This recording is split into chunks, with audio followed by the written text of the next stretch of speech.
तो नमस्कार, नास्तिक से आस्तिक की सीरीज में आपका स्वागत है। ये एपिसोड नंबर 2 है और आज हम बात करने वाले हैं, जैसे हमने बात की थी पिछली वीडियो में, अगर आपने नहीं देखी है तो चेक आउट और देखिए उसको, कि नास्तिक जो दर्शन है, विचारधारा है, जो दृष्टिकोण है, उसके अनुसार हमारा जीना मरना व्यर्थ है।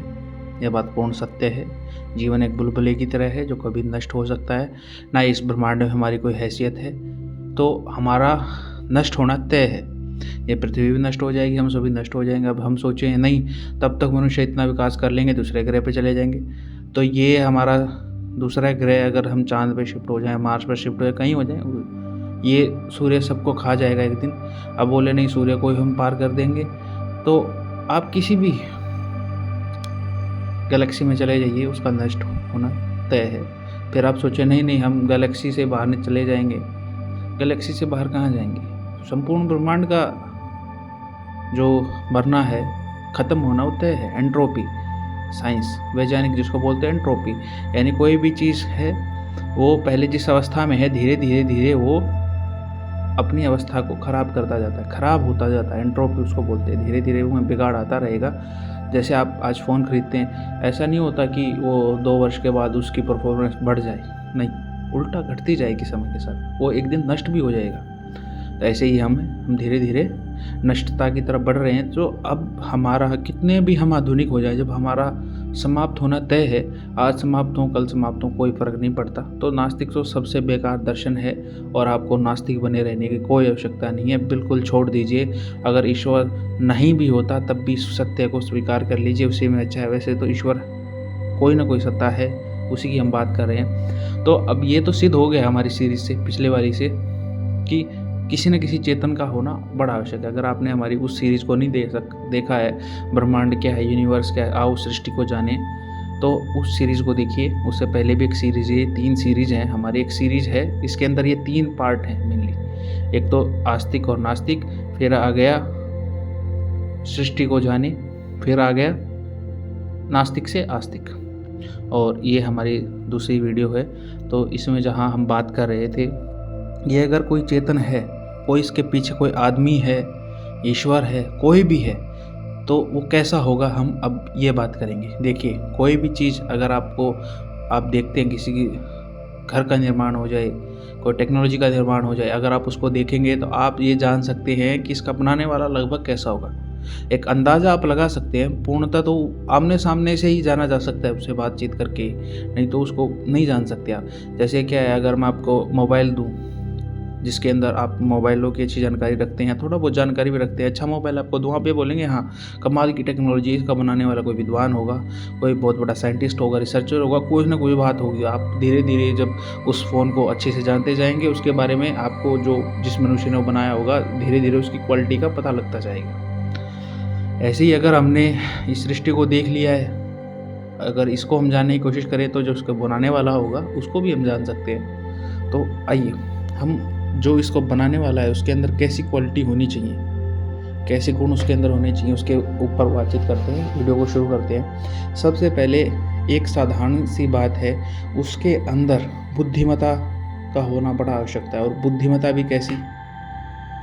बहुत ज़्यादा, अनंत बुद्धिमत्ता।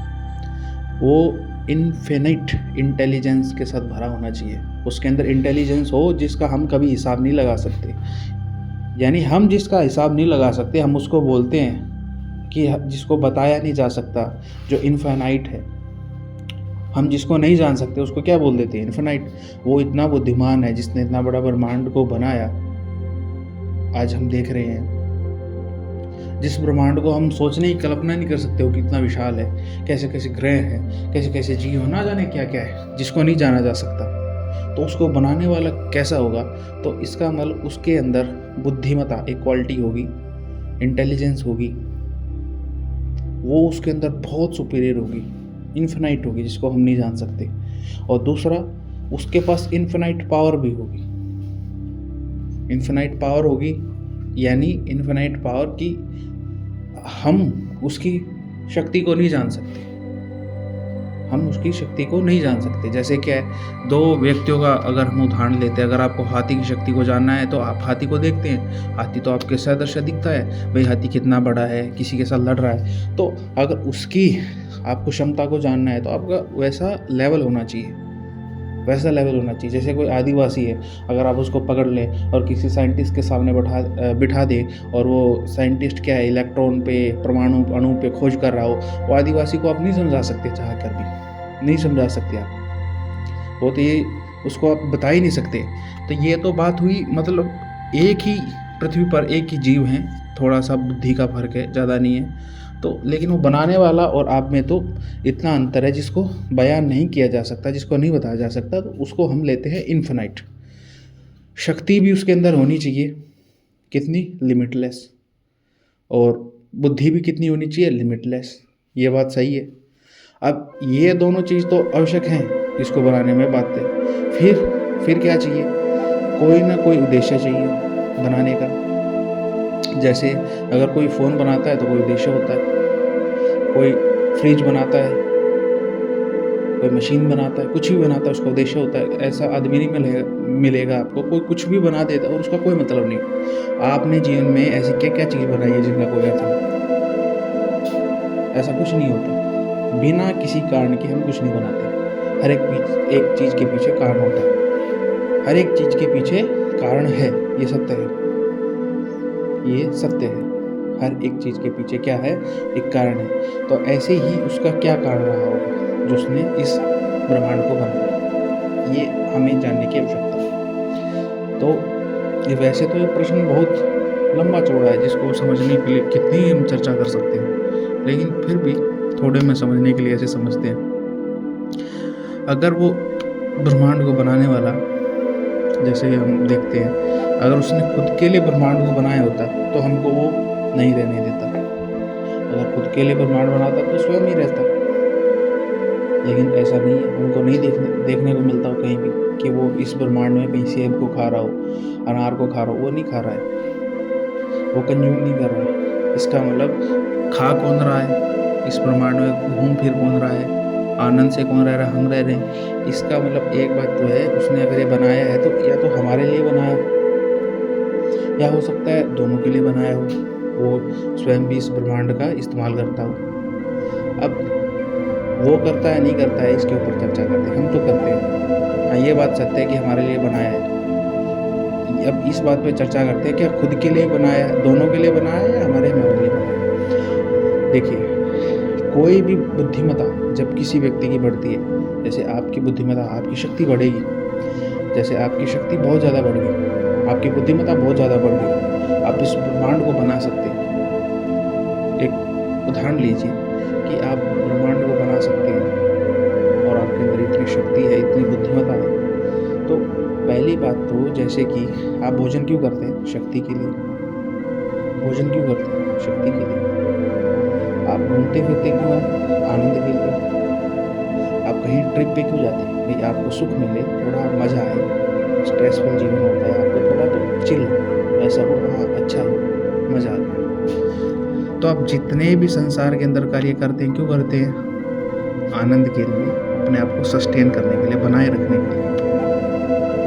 अगर ईश्वर के अंदर इतनी बुद्धिमत्ता शक्ति है, उसको ब्रह्मांड की आवश्यकता पड़ेगी क्या? अगर उसके पास इतनी बुद्धिमत्ता, इतनी शक्तिवान है, उसको कहाँ जरूरत पड़ी। हम तो शक्ति के लिए भोजन करते हैं, समझ में आता है। वो इतना शक्तिमान है, ब्रह्मांड को बना सकता है, वो इसका उपयोग कहाँ करेगा? उसको तो इसका मतलब आवश्यकता है ही नहीं।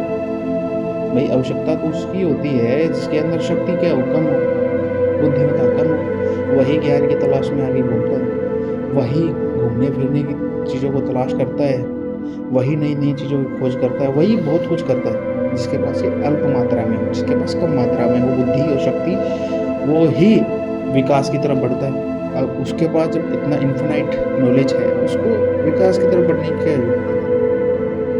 इसका मतलब उसको किसी चीज़ की आवश्यकता नहीं। इससे ये बात तो सिद्ध होती है, अगर वो सही में सर्वशक्तिमान तो है, हमने बात कर ली, और बुद्धिमत्ता भी उसमें बहुत है, तो अगर ये सब उसमें है तो उसको ब्रह्मांड की आवश्यकता नहीं है। ये बात तो बिल्कुल सत्य है, उसको जरूरत नहीं है ब्रह्मांड की। क्योंकि ये तो उसके लिए आवश्यकता है जिसके पास ये सबसे कम है। अब ये बात आती है, ठीक है हमारे लिए बनाया, अब हमारे लिए बनाया है तो इसका भोग भी हम कर रहे हैं, यहाँ पे घूम फिर रहे हैं, खा पी रहे हैं, अच्छे से जीवन जी रहे हैं, ये समझ में आता है। तो यानी 3 चीज़ें समझ में आई कि उसने हमारे लिए बनाया।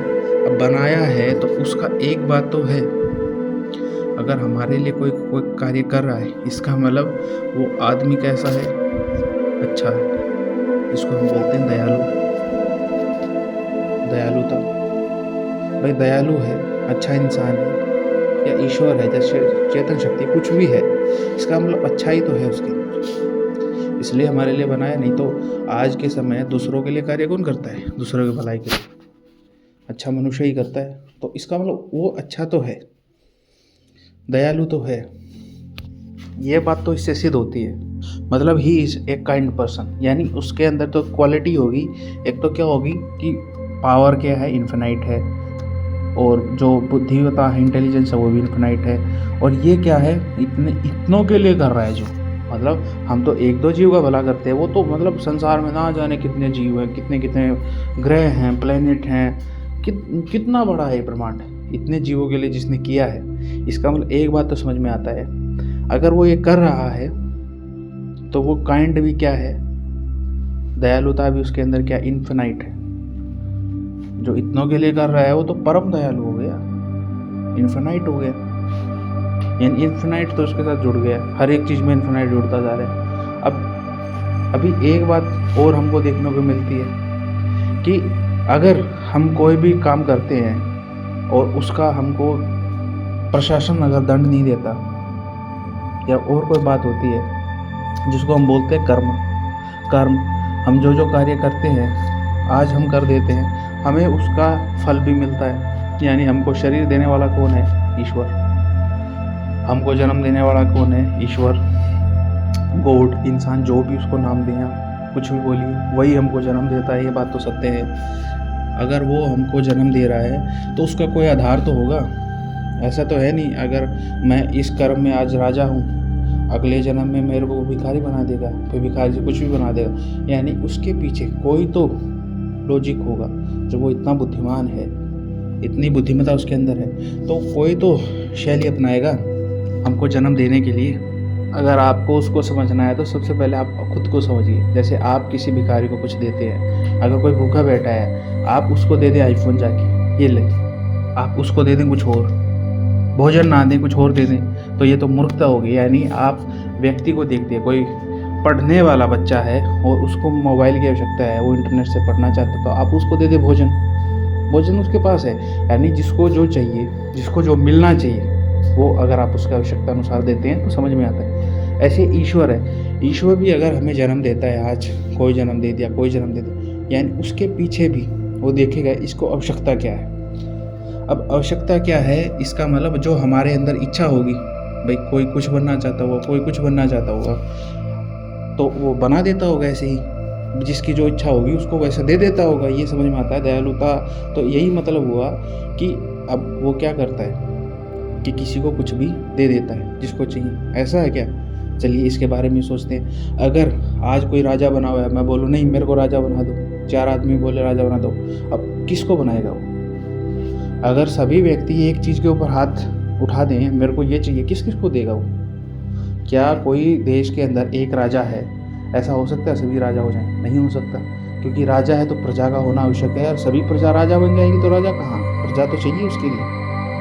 तो राजा कहाँ क्या होता है भाई? जिसका कुछ क्षेत्रफल है, गांव आदि हैं, जिले आदि हैं, उसमें प्रजा रहती है। तो इसका मतलब क्या है? एक बात तो समझ में आती है कि अगर वो है तो किसी के मांगने पे कुछ नहीं देता होगा। अगर सभी ने सब कुछ मांग लिया तो उसके हिसाब से नहीं देता होगा, उसको देने का जो तरीका होगा वो अलग होगा।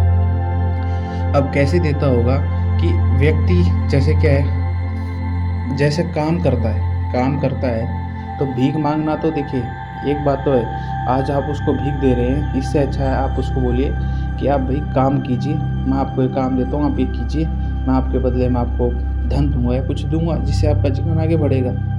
तो वो व्यक्ति काम करेगा। यानी इससे एक बात तो समझ में आता है कि अगर कोई व्यक्ति काम करे कुछ वर्क करे, कुछ एक्शन करे, तो हो सकता है उसको जो चाहिए वो मिल जाए। इससे ये तो समझ में आता है कि अगर हमें ईश्वर कुछ देता भी होगा तो हम कर्म करते होंगे, कुछ तो कार्य करते होंगे, उसी का कुछ देगा। इससे ये समझ में आता है कि ईश्वर फल देता है या कुछ भी करता है, हम कुछ भी देता है, हम कार्य करते हैं तो देता है, नहीं तो नहीं देता। ये बात तो इससे समझ में आती है। उसका होना ऐसा ही आवश्यक है, हम कार्य करें तभी हमको फल मिलना चाहिए। अगर हम कार्य नहीं करेंगे और हमको फल मिल जाए कुछ भी, तो ऐसे तो भाई सृष्टि का संतुलन बिगड़ जाएगा, ऐसे तो सभी को सब कुछ मिलने लगेगा। इसका मतलब कोई है जो आदमी काम करता है उसको वैसा मिल जाता है, ये समझ में आता है। अब कोई किसी की हत्या करता है इसलिए तो हत्या करवाता है, वो काम करता है उसकी हत्या कर देता है। देखिए ईश्वर कुछ नहीं रोकता, ईश्वर नहीं रोकता हत्या करने में। कोई गलत काम करता है, कोई कुकर्म करता है, कुछ भी करता है, ईश्वर नहीं रोक रहा है। ये तो आप देख रहे हैं, ये तो आप देख ही सकते हैं, वो नहीं रोक रहा है। इसका मतलब हमको कुछ भी कार्य करने की आज़ादी है, उसका फल हमें मिलता है, उसका फल हमें मिलता है।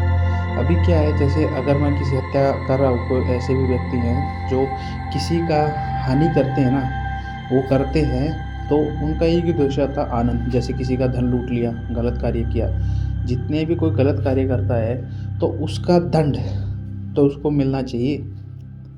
अगर उसने आनंद तो प्राप्त कर लिया गलत कार्य करके, आनंद ना मिले तो क्यों गलत कार्य करेगा? आनंद तो प्राप्त कर लिया उसने गलत कार्य करके, तो अब उसको दंड भी मिलना चाहिए, दंड भी मिलना चाहिए।